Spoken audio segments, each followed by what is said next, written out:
Diba? Sa likod. Then namin sa twistin. Okay. Yun. Mga sir, testing natin.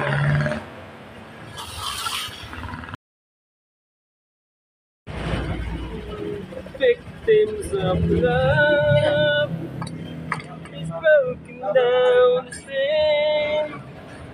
It's sad to see it there we shattered everywhere. Victims of love broken down here. Now the victims of love we now retreat.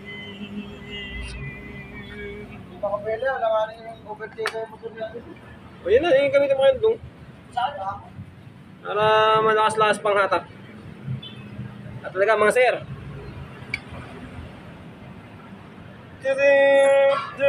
Ano ba yung nakalagay dito? Nako! Nako! Tago natin.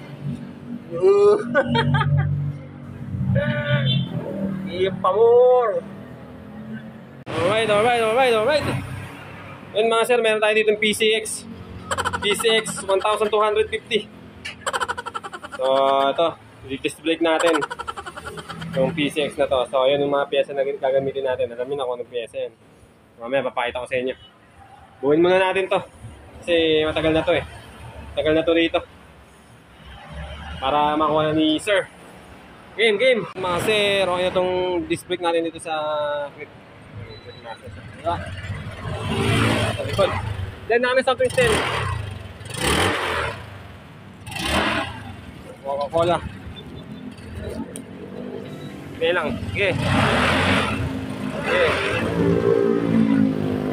Yun. Okay. Testing. Nandali mo na lang dito. Yun.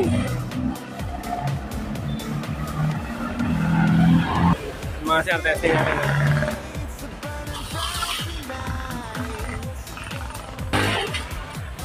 Alright pa. Yan mga sir, okay na yung Honda Click natin. Disc brake conversion. Yan. Yan mga sir, gumamit tayo ng string arm ng pang ADB dito. Tapos ang option dito, pwede kayong mag-RCB yung R55, pero dapat may special bracket na pang ADB. Option yun. Kasi ano to, pang ADB na caliper. Tapos dito sa pipe, may option din kayo. Pwede nyo siyang iparitubo para umabot doon. Putol tapos paritubo. Or mas madali, pumili kayo ng pang ADB na pipe. Yun lang. Ito nyo naman, no? Grabe yung kapit. Right, so pagka gusto nyo magpa-disc brake ng Honda Click dito sa amin, PM lang sa page natin mga sir. Right, peace out.